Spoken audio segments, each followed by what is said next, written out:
तो अब हम आगे बढ़ते हैं। तो यहाँ से अब पढ़ना है अपन को। हमने उदासीन विलयन देख लिया है। अब पढ़ना है हल्दी एक अन्य सूचक। तो सूचक मतलब क्या होता है? सूचक मतलब सूचना देने वाला। और हम किसके बारे में पढ़ रहे हैं अभी? अम्ल क्षार के बारे में। तो जो अम्ल और क्षार का सूचक मतलब सूचना कराता है वो सूचक कहलाते हैं, मतलब जिससे पता चल जाता है।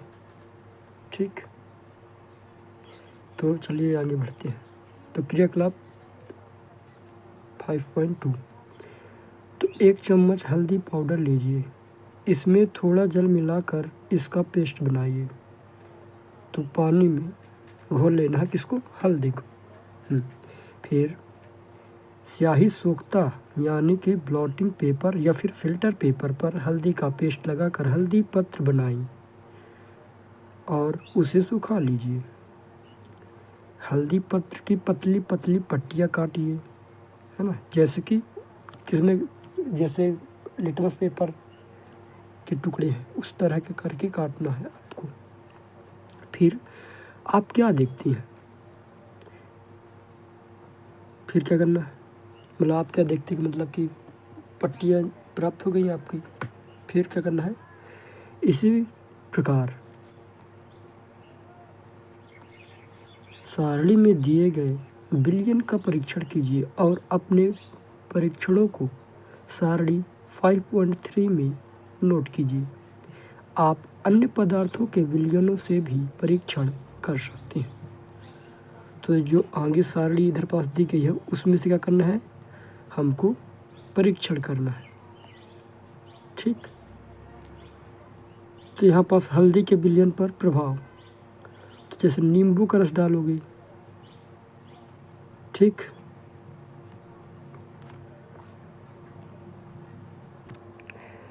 तो नींबू का रस, तो हल्दी के पेस्ट, जो पेस्ट है मतलब जो आपने काटा है लिटमस पेपर जैसे हल्दी के पेस्ट वाला जो पेपर है, तो नींबू का रस में डालोगे तो जो पीला भाग है वो हल्का हो जाएगा, हल्का हल्का पीला होगा। ठीक है ना? जैसे इतना गाढ़ा पीला था ना, तो जब आप, यह पीला तो नहीं है लेकिन मान के चलिए डार्क था, पेपर आपका डार्क था, जब नींबू का रस ऐड करोगे तो उसका कलर थोड़ा सा उतर जाएगा, इस तरह का हो जाएगा हल्का।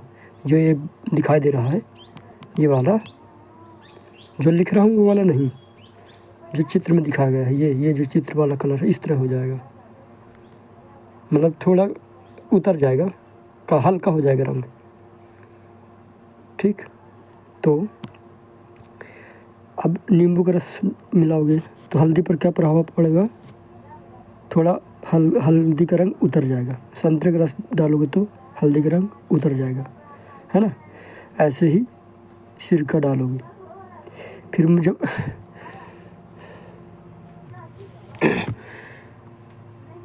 फिर जब आप दूध या मैग्नीशियम डालेंगे तो हल्दी का रंग क्या हो जाएगा? हल्का लाल हो जाएगा, लाल गुलाबी लाल हो जाएगा। और खाने के सोडा को डालोगे तो हल्का लाल। चूने के पानी को डालोगे तो कैसा हो जाएगा? लाल हो जाएगा। कैसा हो जाएगा? रेड, यहाँ रेड हो जाएगा। ठीक,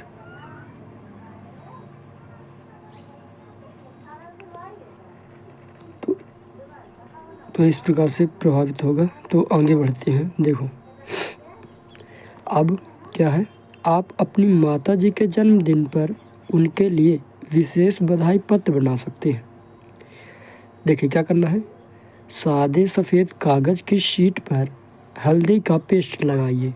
तो कागज़ की एक शीट ले लेनी है और हल्दी का पेस्ट उस पर लगा देना है। फिर उसे क्या कर लेना है? सुखा लेना है। और फिर रुई के सहायता से, मतलब रुई, देखो क्या, जैसे आप एक तीली लोगे, माचिस की माचिस तीली ले लिए, ठीक, ये लकड़ी ले लिए, तीली ले लिए। फिर रुई से क्या करोगे आप? यहाँ पास गोल गोल कर दोगे तब ना लिखोगे यहाँ से। आई, और फिर क्या कर लेना है? दूध या मैग्नीशियम ले लेना है, या फिर चूने का पानी ले लेना है। जलिए मान के चलिए यहाँ पास चूने का पानी है, ठीक ना। तो इस कढ़ाई को इसमें बोर के अब फिर जब लिखोगे ना यहाँ पास, तो रंग कैसे हो जाएगा, लाल हो जाएगा। ये जो लिख रहे हैं ना एक लड़की, तो कैसे कलर चेंज हो गया ना, तो उसी तरह कलर चेंज हो जाएगा, ठीक। तो आप फूल बनाइए, आपको सुंदर बधाई पत्र मिल जाएगा। तो अब बूझो क्या कहता है। अब मैं समझ गया कि मेरी सफ़ेद कमीज पर पड़ा हल्दी का दाग साबुन से धोने पर लाल क्यों हो जाता है। ऐसा इसलिए है क्योंकि साबुन का विलयन क्षारकीय है, यानी कि क्षारीय है। तो उसका कपड़ा कैसा हो जाता था, लाल, क्योंकि उसके कपड़े में क्या लगा था, हल्दी लगी थी, ठीक। अब आगे बढ़ते हैं। अब सूचक के रूप में गुड़हल के पुष्प लेने हैं, ठीक ना। अभी हल्दी देख रहे थे, अब पुष्प लेने हैं गुड़हल के। तो गुड़हल के पुष्प की कुछ पंखुड़ियाँ एकत्रित कीजिए और उन्हें किसी बीकर में रख दीजिए। इसमें थोड़ा गर्म जल मिलाइए। मिश्रण को कुछ समय तक रखिए जब तक जल रंगीन न हो जाए। फिर रंगीन जल को सूचक के रूप में उपयोग कीजिए। इस सूचक की 5-5 बूंदें सारणी में दी गई हैं, जो मतलब जो नाम लिखा है उनमें डालना है, ठीक। तो गुड़हल के फूल का रस निकाल लेना है, प्राप्त कर लेना है, और फिर परीक्षण करना है। जैसे शैम्पू में डाल के देखोगे 5 बूंदें, नींबू के रस में, सोडा जल में, सोडियम हाइड्रोजन कार्बोनेट के विलयन में, फिर सिरका में डाल कर देखोगे, शर्करा के विलयन में डाल के देखोगे, और नमक के विलयन में डाल के देखोगे। तो क्या होगा, जैसे इधर पास आप निकालें किसका, गुड़हल के फूलों का रस, ठीक। फिर जब आप सिंपल में 2-4 बूंदें डालोगे ना, तो सिंपल का रंग कैसा हो जाएगा, हरा हो जाएगा। कैसा हो जाएगा, हरा। और नींबू के रस में डालोगे तो क्या हो जाएगा, नींबू के रस में जब 2-4 बूंदें डालोगे गुड़हल के फूल के रस का, तो कैसा हो जाएगा, गुलाबी हो जाएगा। कैसा हो जाएगा, गुलाबी। क्योंकि जब गुड़हल के फूलों के रस को आप अम्ल में डालोगे तो रंग कैसा हो जाएगा, गुलाबी हो जाएगा। और यदि क्षार में डालोगे, तो रंग कैसा हो जाएगा, हरा हो जाएगा। तो सिंपल तो क्षारीय होता है, नींबू का रस कैसा होता है, अम्लीय। सोडा जल हल्का क्षारीय प्रकृति का होता है। सोडियम हाइड्रोजन ये कैसा होता है, क्षारीय प्रकृति का, तो हरा रंग हो जाएगा। सिरका तो अम्लीय प्रकृति का होता है, तो सिरका क्या हो जाएगा, गुलाबी। यहाँ पास गुलाबी रंग का हो जाएगा। देखो आरंभिक रंग मतलब कि उसका होगा गुड़हल के फूल का रस लाल था ना, गुड़हल के फूल का कैसा था, रस लाल था। तो आरंभिक में तो लाल रहेगा सब में। चलिए अभी देखते हैं, छोटा करके थोड़ा सा।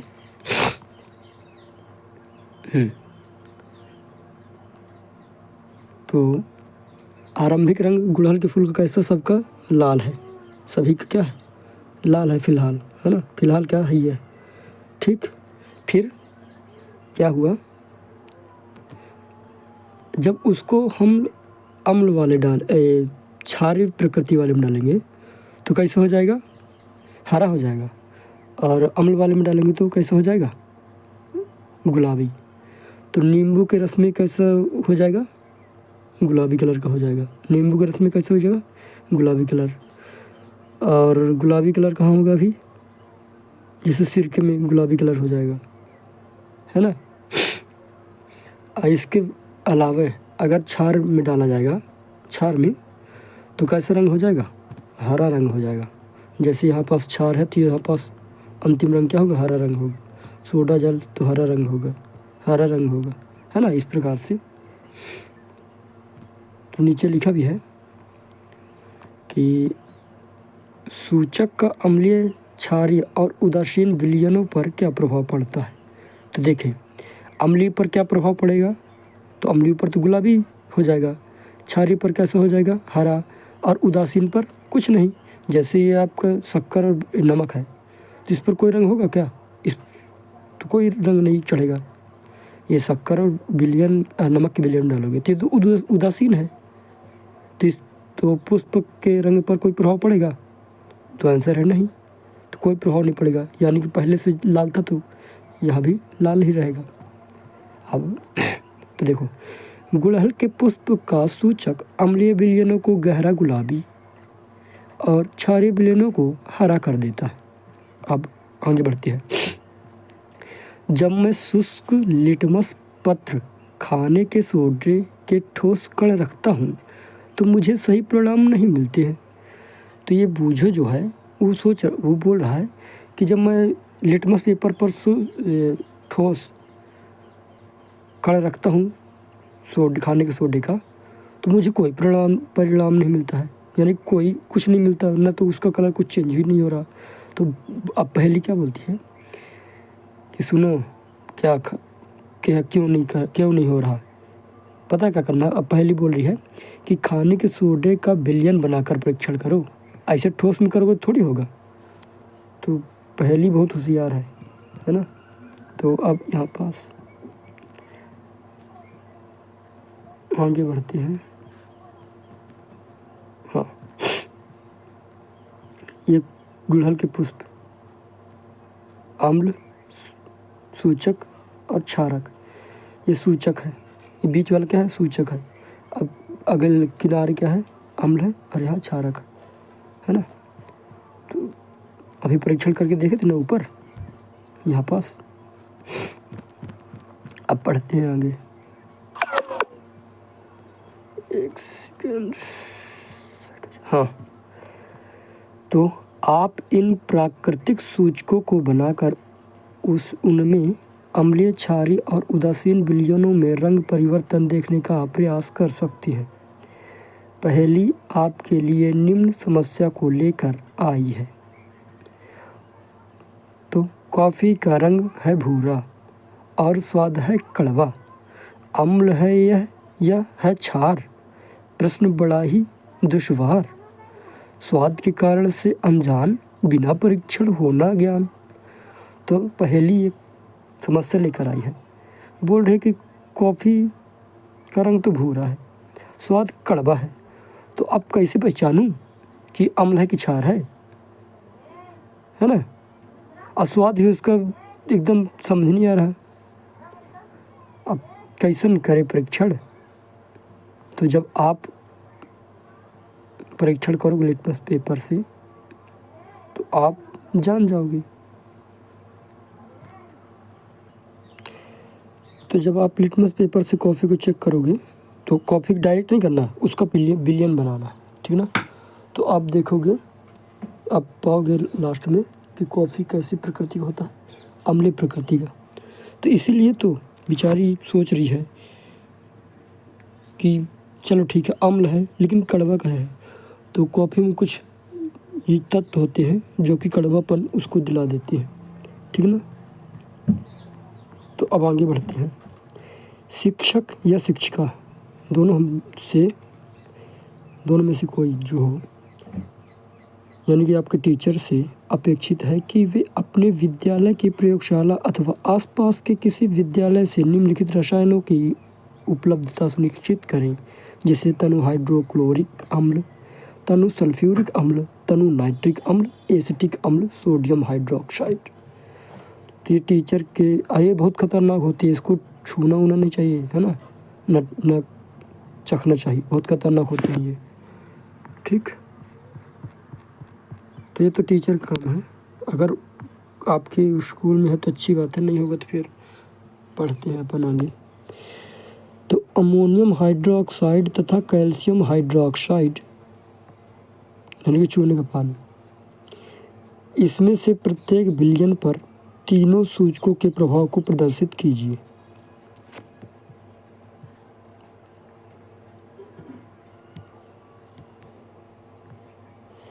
तो यह तो प्रयोग वाला है, जब तक प्रयोग नहीं करेंगे अपन तब तक इसे समझेंगे नहीं, ठीक ना, मतलब समझ ना पाएंगे।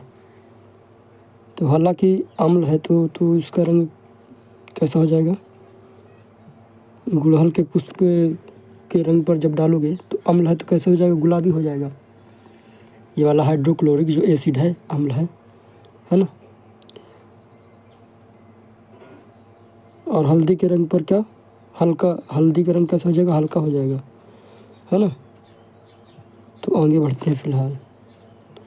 तो प्रयोगशाला अम्लों और क्षारकों के रखरखाव तथा उपयोग में अत्यधिक सावधानी बरतनी चाहिए, क्योंकि ये संक्षारक प्रकृति के होते हैं जो त्वचा में जलन उत्पन्न करते हैं और उसे हानि पहुंचाते हैं। तो इसीलिए बोले थे ना, जब आप किसी चीज़ को नहीं जानते हो, ये जो विलयन आपको मिले थे ना, ये वाले रसायन ये बहुत खतरनाक होते हैं, है ना। तो इसीलिए बोला गया तो इसको नहीं छूना चाहिए। क्या कर सकते हैं, बहुत नुकसान पहुंचा सकते हैं। अब उदासीनीकरण पढ़ते हैं, ठीक ना।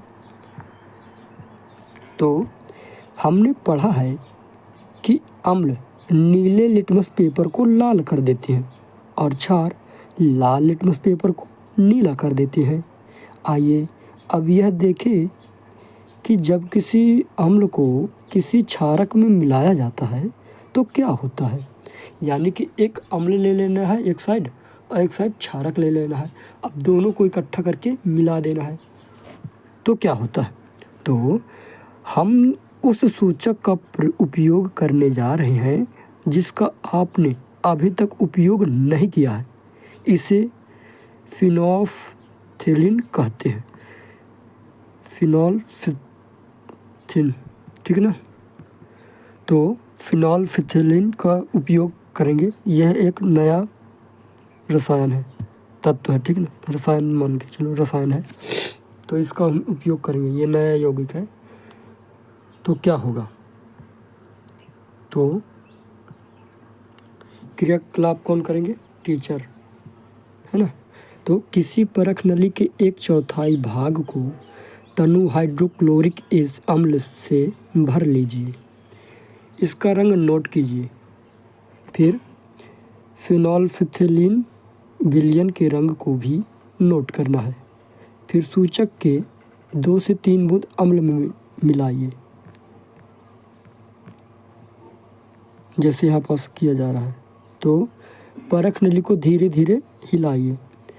क्या आपको अम्ल के रंग में कोई परिवर्तन दिखाई देता है, तो हाँ, इधर तो दिखाई दे रहा है। फिर अम्लीय विलयन में ड्रॉपर से सोडियम हाइड्रोक्साइड की 1 बूंद डालिए। किसकी, सोडियम हाइड्रोक्साइड की। फिर परख नली को धीरे धीरे हिलाइए। क्या विलयन के रंग में कोई परिवर्तन होता है। फिर विलयन को निरंतर हिलाते हुए बूंद बूंद करके सोडियम हाइड्रोक्साइड विलयन डालना। तब तक जारी रखिए जब तक कि हल्का गुलाबी रंग न आ जाए। फिर अब इसमें तनु हाइड्रोक्लोरिक अम्ल की 1 बूंद और मिलाइए। आप क्या देखते हैं, क्या विलयन पुनः रंगीन हो जाता है। फिर से सोडियम हाइड्रोक्साइड की 1 बूंद मिलाइए। क्या रंग में कोई परिवर्तन होता है, विलयन पुनः गुलाबी हो जाता है। यह स्पष्ट है कि जब विलयन क्षारीय होता है तो फिनोल्फथेलिन गुलाबी रंग देता है। क्या, जब विलयन क्षारीय हो तो जो ये यौगिक लिए हैं अपन ने, ये जो विलयन आपने लिया है ये वाला फिनोल्फथेलिन, तो कौन सा रंग देता है, गुलाबी रंग। फिर इसके विपरीत जब विलयन अम्लीय होता है तो यह रंगीन रहता है। रंगहीन का मतलब होता है कि कोई भी कलर नहीं होता, ठीक ना। विलयन का रंग कोई भी नई कलर का, कुछ भी कलर का नहीं होता जो अम्लीय में डालेंगे। किसको, फिनोल्फिथिलीन का। फिर जब किसी अम्लीय विलयन में क्षारक विलयन मिलाया जाता है, जब किसी अम्लीय विलयन में क्षारक विलयन मिलाया जाता है तो दोनों विलयन एक दूसरे के प्रभाव को क्या कर देते हैं, उदासीन कर देते हैं, यानी कि ख़त्म करने लगते हैं। जब किसी अम्ल और क्षारक के विलयन को उचित मात्रा में मिलाया जाता है तो विलयन की प्रकृति न तो अम्लीय रहती है और न ही क्षारीय। दूसरे शब्दों में अम्ल तथा क्षारक दोनों की ही प्रकृति खत्म हो जाती है। इस प्रकार बना विलयन न तो अम्लीय होता है और न ही क्षारकीय। उदासीनीकरण के तत्काल बाद परख नली को स्पर्श करें। आपने क्या अनुभव किया? उदासीनी तो गर्म, परख नली कैसे हो गई होगी? गर्म हो गई होगी। तो उदासीनीकरण अभिक्रिया में सदैव ऊष्मा निकलती है, अर्थात निर्मुक्त होती है। निर्मुक्त ऊष्मा से अभिक्रिया मिश्रण का ताप बढ़ जाता है। जब क्या ऊष्मा निकलती है अभिक्रिया के दौरान तो क्या मिश्रण का ताप क्या हो जाता है, बढ़ जाता है, गर्म हो जाता है। तो उदासीनीकरण अभिक्रिया में नया पदार्थ निर्मित होता है जो लवण कहलाता है। तो उदासीनीकरण जब होगा ना तो क्या बनेगा, नया पदार्थ लवण। तो लवण अम्लीय, क्षारीय अथवा उदासीन प्रकृति का हो सकता है। लवण अम्लीय भी हो सकता है, क्षारीय हो सकता है तथा उदासीन प्रकृति का भी हो सकता है।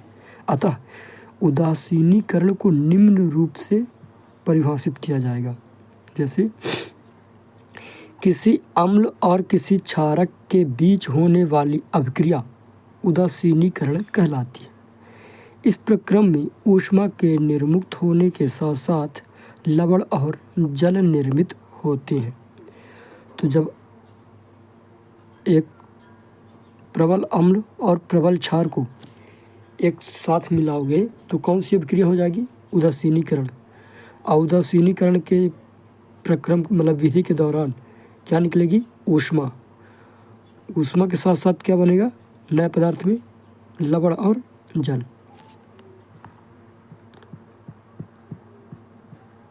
तो जो है थोड़ा सा बचा है तो इसको भी पढ़ लेते हैं, ये वाला। क्या आप अम्ल वर्षा शब्द से परिचित हैं? अगर नहीं है तो जानते हैं। अम्ल वर्षा मतलब जानते हो बारिश, अम्ल मतलब अम्लीय वाला, यानी कि उसमें अम्लीय पदार्थ या फिर अम्लीय यौगिक मिले हैं वर्षा के पानी में। तो देखते हैं,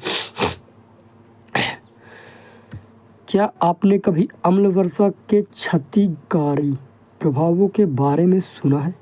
जैसा कि नाम से पता चलता है, जब वर्षा जल में अम्ल की मात्रा अत्यधिक हो जाती है तो वह अम्ल वर्षा कहलाती है। वर्षा के जल में ये अम्ल कहाँ से आते हैं?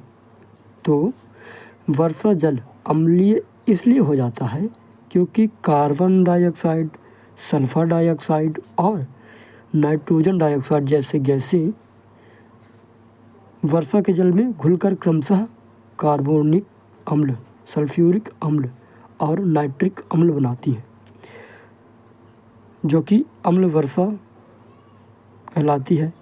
तो उससे क्या होगा, भवनों, ऐतिहासिक इमारतों, पौधों और जंतुओं को क्षति पहुंच सकती है, या फिर जो वर्षा का अम्ल है, अम्ल वर्षा है, वो इन सबको क्षति पहुंचा सकता है। ठीक है ना। तो जो आप कार्बन डाइऑक्साइड, सल्फर डाइऑक्साइड, ये जो होती है ना गैसें, उड़ उड़ के जो जाती हैं, जिससे कार्बन डाइऑक्साइड से तो परिचित होगी, ये धुआं वगैरह है ना। तो फिर क्या करेंगे, ये रिएक्शन कर लेंगे और क्या कर लेंगे, अम्ल बना लेंगे। जिससे कार्बन डाइऑक्साइड से कौन सा अम्ल बनेगा, कार्बोनिक अम्ल। फिर सल्फर डाइऑक्साइड से मतलब सल्फर डाइऑक्साइड मिल करके क्या बना लेगा, सल्फ्यूरिक अम्ल। और नाइट्रोजन डाइऑक्साइड क्या बना लेगा, नाइट्रिक अम्ल। तो ये अम्ल बहुत खतरनाक होते हैं। त्वचा का कैंसर हो जाता है, चमड़ी उमड़ी सड़ने लगती है ना। धीरे धीरे जो भवन होता है वो ख़त्म, उसकी कलर वलर तो उखिले जाएगा, क्षतिग्रस्त हो सकता है, पेड़ पौधे मरने लगेंगे। तो अब अम्ल प्लस क्षारक, तो क्या बना, लवण प्लस जल, और ऊष्मा भी क्या होती है, निकलती है।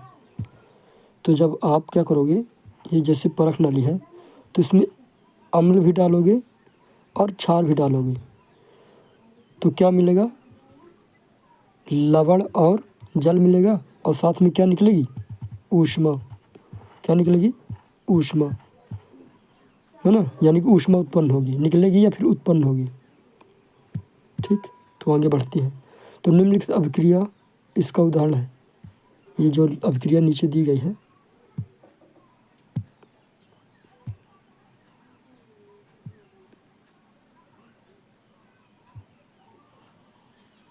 ये वाली, हाँ, हाइड्रोक्लोरिक अम्ल यानी कि HCl प्लस सोडियम हाइड्रोक्साइड, ये अम्ल है और ये वाला क्षार है यानी कि NaOH। तो सोडियम क्लोराइड बना यानी कि NaCl, और क्या बना, H2O यानी कि जल, और क्या निकली, ऊष्मा निर्मित हुई। तो देखिए क्या क्या हुआ। मैं सिंबल बस लिखूँगी, ये वाला सिंबल लिखूँगी, ठीक है ना, ये वाला सिंबल लिखूँगी, ये वाला। तो देखो, हमने हाइड्रोक्लोरिक एसिड लिया यानी कि HCl, यानी कि ये अम्ल है। अब मिलाया किसके साथ, क्षार के साथ, ये NaOH यानी कि सोडियम हाइड्रोक्साइड। तो फिर इससे बना क्या, NaCl यानी कि सोडियम क्लोराइड, और हमें क्या क्या मिला,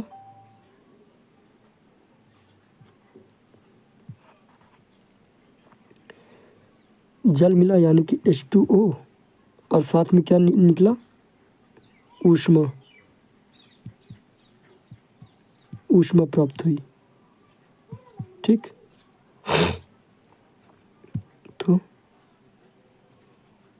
चलिए यहाँ से स्टार्ट होती है। आपका क्या है, लवण है ना, इन दोनों को मिलाए तो ये लवण बना, लवण और जल और ऊष्मा। ठीक,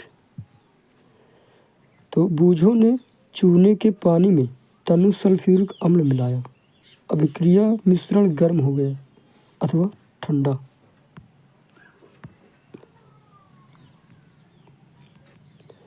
तो चूने का पानी कैसा होता है, क्षारीय, क्षारीय प्रकृति का होता है ना, और अम्ल कैसा, मतलब सल्फ्यूरिक, तनु सल्फ्यूरिक, तो अम्ल पहले से है, तो दोनों को जब मिला के तो क्या हो जाएगा, मिश्रण क्या हो जाएगा, गर्म होने लगेगा। ठीक है ना।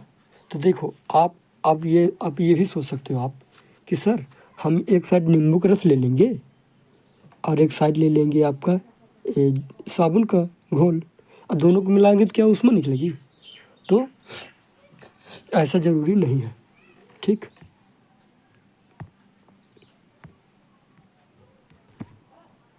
तो देखें ऐसा तो नहीं होगा, क्यों नहीं होगा, क्योंकि ये कमज़ोर अम्ल या फिर कमज़ोर अम्ल है। ये कब, जब ज़्यादा हाई क्षार हो और हाई अम्ल हो, बहुत ज़्यादा अम्ल वाला, जिसका pH बहुत कम हो। कम का मतलब अब मीटर स्केल के साथ भी बताना पड़ेगा, यानी कि प्रबल मतलब ज़्यादा, तो प्रबल क्षार यानी कि बहुत ज़्यादा क्षारीय हो, प्रबल अम्ल यानी बहुत ज़्यादा अम्लीय हो, तभी वर्क करेगा ये वाला, उदासीनीकरण होगी और ऊष्मा तभी निकलेगा। ठीक ना। तो नींबू के रस और साबुन के घोल में डालने से नहीं बनेगा, केवल कार्बन डाइऑक्साइड निकल सकती, बस हो गया ज़्यादा से ज़्यादा। ठीक, अब आते हैं दैनिक जीवन में उदासीनीकरण। अपाचन, पाचन तो समझते हो, भोजन पच गया है, लेकिन अपाचन क्या है, अपाचन लिखा, तो आगे पढ़ते हैं। देखो, हमारे आमाशय में हाइड्रोक्लोरिक अम्ल पाया जाता है यानी कि HCl। आप अध्याय 2 में पढ़ चुके हैं कि यह भोजन के पाचन में हमारी सहायता करता है, लेकिन आमाशय में अम्ल की आवश्यकता से अधिक मात्रा होने से अपाचन हो जाता है। कभी कभी अपाचन काफ़ी कष्टदायक होता है। अपाचन से मुक्ति पाने के लिए हम दूध या मैग्नीशियम जैसा कोई प्रति अम्ल लेते हैं, जिसमें मैग्नीशियम हाइड्रोक्साइड होता है। यह अत्यधिक अम्ल के प्रभाव को क्या कर देता है, उदासीन कर देता है। तो यह एसिडिटी आपने नाम सुना होगा ना, या फिर गांव की भाषा में बोल देते हैं गड्ढा हिल। तो जब अम्ल की मात्रा ज़्यादा हो गई, अपचन होने लगा, एसिडिटी बढ़ने लगी, तो आप लोग इनो का नाम सुने हो ना, तो इनो को लेते हैं, वो क्षारीय प्रकृति का होता है। अब जो अम्ल और क्षार मिलेंगे तो क्या हो जाएगा, निष्क्रिय हो जाएंगे दोनों, है ना, तो उदासीनीकरण हो जाएगा, तो अम्ल की मात्रा कम हो जाएगी। चलिए आगे बढ़ते हैं। अब चींटी का डंक, तो चींटी के डंक में फॉर्मिक अम्ल होता है। फॉर्मिक अम्ल जब चींटी काटती है तो यह त्वचा में अम्लीय द्रव डाल देती है। फिर डंक के प्रभाव को नमी युक्त खाने का सोडा तथा कैलेमाइन विलयन मिलाकर उदासीन किया जाता है, जिसमें जिंक कार्बोनेट होता है। तो जैसे चींटी काट दी तो चींटी के डंक में क्या, फॉर्मिक एसिड, तो फॉर्मिक एसिड अपने शरीर में घुस गया, मतलब जिसके भी काटी, तो अब जो कि वो तो अम्लीय है, तो वो क्षारीय प्रकृति वाला कुछ डालना पड़ेगा। लेकिन ऐसा नहीं कुछ भी डाल लो, है ना, तो कौन सा क्या डालना पड़ता है, सोडियम हाइड्रोजन कार्बोनेट, या फिर क्या डाल लें, कैलेमाइन विलयन, मिला करके दोनों को ऐसा उसको लगा लेंगे तो बीछी के डंक का असर कम हो जाएगा। अब मृदा उपचार, मृदा मतलब होता है मिट्टी, उपचार मतलब परीक्षण या फिर उसका देख रेख, मेंटेनेंस। तो रासायनिक उर्वरकों का अत्यधिक उपयोग मृदा को अम्लीय बना देता है। यदि मृदा अत्यधिक अम्लीय अथवा अत्यधिक क्षारीय हो तो पादपों की वृद्धि अच्छे से नहीं होती है। जब मृदा अत्यधिक अम्लीय होती है तो उसमें बिना बुझा चूना यानी कि कैल्शियम ऑक्साइड तथा बुझा हुआ चूना यानी कि कैल्शियम हाइड्रोक्साइड जैसे क्षारकों से उपचारित किया जाता है। और यदि मृदा क्षारीय हो तो उसमें जैव पदार्थ मिलाए जाते हैं। जैव पदार्थ मृदा में अम्ल निर्मुक्त करते हैं जो उसकी क्षारीय प्रकृति को उदासीन कर देते हैं। तो उदासीनीकरण देखो बहुत ज़्यादा काम आ रहा है ना, कि अगर मिट्टी अम्लीय हो गई तो उसको ख़त्म कर देना है, अगर मिट्टी क्षारीय हो गई तो उसको कम कर देना है ना। अब आगे बढ़ते हैं, थोड़ा सा बचा खाली। हाँ, अब कारखानों का अपशिष्ट यानी कि जो कारखाने का है कचरा, उसको देखते हैं। तो अनेक कारखानों से अपशिष्ट यानी कि कचरे में अम्लीय पदार्थ मिश्रित होते हैं। यदि ऐसे अपशिष्ट पदार्थों को सीधे जलाशयों में बहने दे दिया जाए, यानी कि समुद्र या फिर नदियों में बहने दिया जाए, तो मछली और अन्य जलीय जीवों को अम्ल नष्ट कर सकती है। अतः कारखाने के अपशिष्ट को जलाशयों में विसर्जित करने से पहले क्षारकीय पदार्थ मिलाकर उसे उदासीन कर देंगे, है ना, तो दोनों क्या हो जाएंगे, प्रभाव नष्ट हो जाएगा अम्ल का। तो देखो कितना काम आ रहा है साइंस। तो अम्ल क्षार के बारे में जान गए अपन, सूचक के बारे में जान गए, उदासीन विलयन, उदासीनीकरण और लवण। तो ये आपने क्या सीखा, यह बहुत ज़्यादा ज़रूरी होता है। जैसे ये बहुत ज़्यादा ज़रूरी है कि अम्ल स्वाद में कैसे होते हैं, खट्टे होते हैं, और क्षारकों का स्वाद कैसा होता है, कड़वा होता है। क्षारक को छूने पर कैसा होता है, चिकना महसूस होता है। जैसे साबुन को छूओगे तो चिकना रहता है, या फिर साबुन की घोल को छूओगे तो, है ना। अम्ल क्या होता है, नीले लिटमस पेपर को लाल कर देता है, और क्षार लाल लिटमस पेपर को नीला कर देता है। ऐसे पदार्थ जो ना अम्लीय है और ना क्षारीय तो उदासीन होते हैं वो। और क्या करना है, यदि अम्लीय पदार्थ और क्षारीय पदार्थ को इकट्ठा मिला दिया जाए तो कौन सी अभिक्रिया कहलाएगी, उदासीनीकरण। ठीक, तो ऐसा आपने सब जाना है, फिर इसको कभी देखेंगे अगले वीडियो में। थैंक यू, धन्यवाद।